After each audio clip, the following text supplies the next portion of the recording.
Les questions des fonciers rural, la promotion de la culture vivrière, le travail des enfants dans la cacaoculture, la déclaration à l'état civil, la scolarisation des enfants surtout, de la jeune fille, l'incivisme et la cohésion sociale, autant de préoccupations qui étaient au centre de la rencontre entre le corps préfectoral et les populations de Crémoué, un village de 4000 âmes de la sous-préfecture de San Pedro. Il faut que nous arrivions à parler à nos enfants, à nous-mêmes.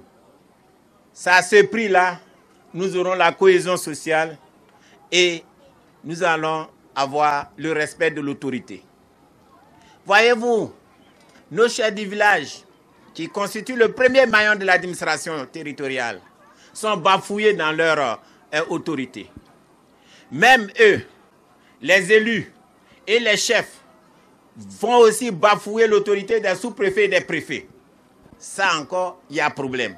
Donc il ne reste qu'à bafouer l'autorité du président de la République. Mais si vous l'avez déjà fait à travers ses représentants, donc ça veut dire que vous l'avez fait. Alors il faut qu'on se corrige. Il faut qu'on arrive à avoir un comportement citoyen. Occasion pour les directeurs régionaux d'expliquer leur mission dans la région. Il a été demandé aux populations de ne plus s'attaquer aux forêts classées de rapide gras, de se faire établir leur certificat foncier, de faire vacciner leurs animaux domestiques et de produire du cacao de qualité. Les populations en retour saluent cette initiative du préfet, tout en évoquant leurs difficultés. Nous manquons de route. La route est impraticable. Et cela nous expose aux couverts de route. Nous manquons de santé. Nous manquons de problèmes d'eau. Une tournée d'échange avec les populations initiée par le préfet des régions qui l'a conduit précédemment dans les villages de Kabiagi, Doba, Dogbo et Grand Bérébi.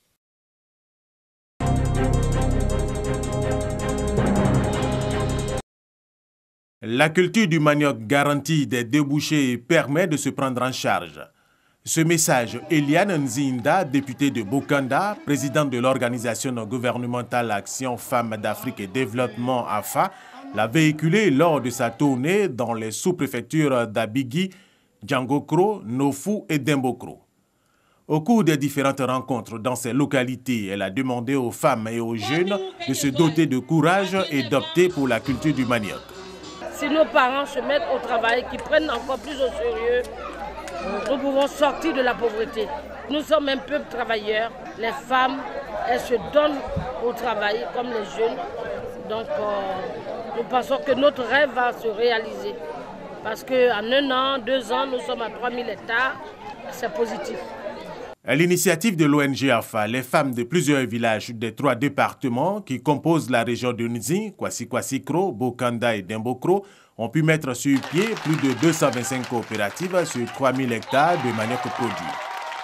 Le député de Bokanda espère cependant une plus grande adhésion à cette politique de la culture du manioc pour lutter contre la pauvreté en milieu rural. Dans cette perspective, elle a mis à la disposition des populations un fonds de 20 millions de francs CFA logés dans un établissement financier de Bokanda pour permettre à ceux qui veulent entreprendre de bénéficier de prêts à taux zéro. Les chefs de village s'en félicitent. Dieu vous permette de continuer dans cette voie afin que votre carrière soit jonchée de prospérité de lumière. Pour résorber le taux de chômage dans la région d'Unzi et lutter contre la pauvreté, une usine de transformation est en construction à Kwasi-Kwasi-Kro et à Bokanda. D'autres usines suivront à Dembokro et à Daoukro.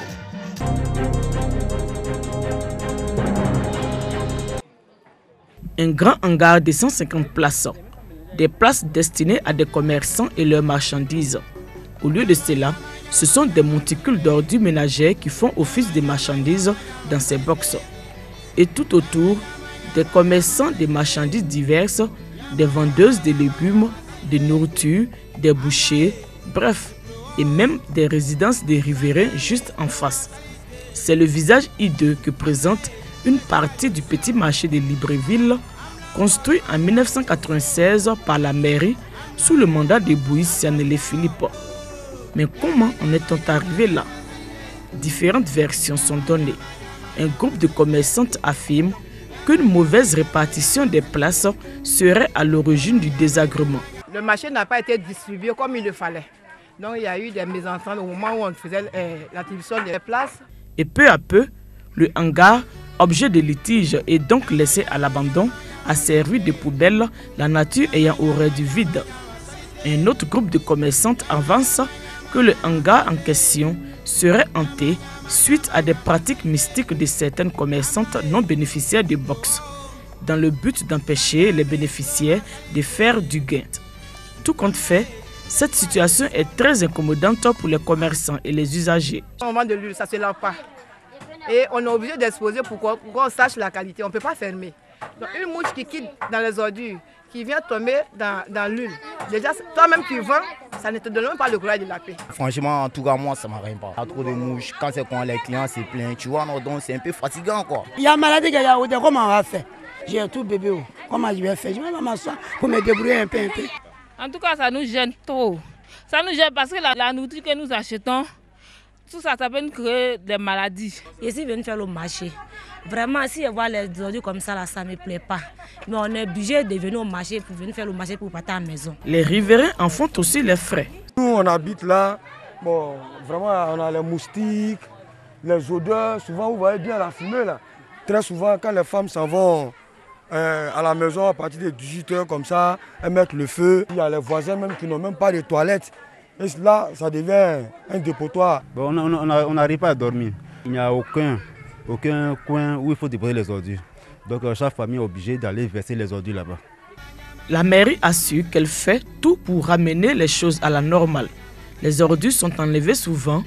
Un comité de gestion de cette situation avec toutes les parties prenantes est mis en place et un site a même été trouvé pour accueillir les ordures. Nous avons tenté d'aménager ce site identifié, mais la jeunesse du quartier s'est opposée violemment vraiment à cette opération. Et jusqu'à présent, nous sommes encore en négociation pour qu'on puisse nous permettre d'aménager ce site et relocaliser les commerçantes sous ce préau. Relocaliser les commerçants sous le préau, c'est ce qu'il y a lieu de faire. En parallèle, si et seulement si on pouvait déplacer ce hangar, il ferait certainement le bonheur des commerçants du grand marché de Mans. En effet, parti en fumée en 1997 et plus de 20 ans après, jamais reconstruit. Tellement vétus que des incendies partiels y sont légion. Promiscuité et insalubrité, un décor dans lequel baignent depuis lors commerçants et usagers désabusés. En définitive, il faut assainir le petit marché de Libreville et il faut résolument un nouveau marché central pour la ville de Mans.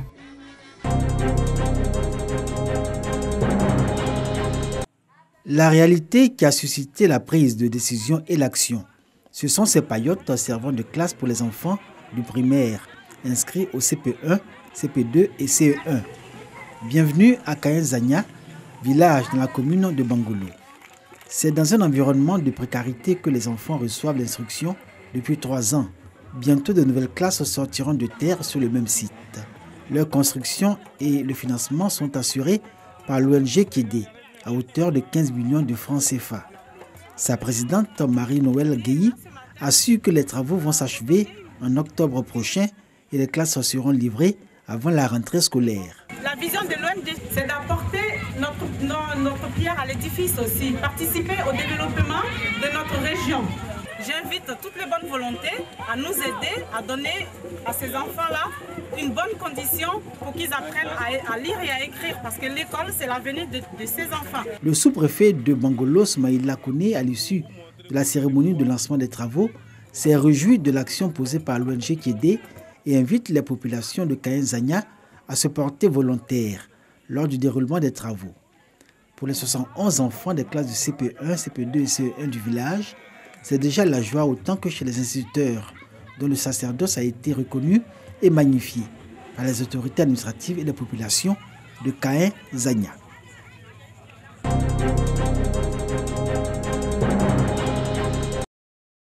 Deux mois après les troubles qui ont emporté l'hôtel de ville et le domicile du maire, la ville de Soubri renoue peu à peu avec la normalité. Un important lot de matériel de travail d'une valeur de 15 millions de francs CFA vient d'être livré à la municipalité par l'Union des villes et communes de Côte d'Ivoire. Avec cette acquisition, les agents en service et le maire peuvent travailler pour la satisfaction des populations. Qu'ils nous fassent confiance. Ce matériel-là sera utilisé, en tout cas, dans le droit chemin.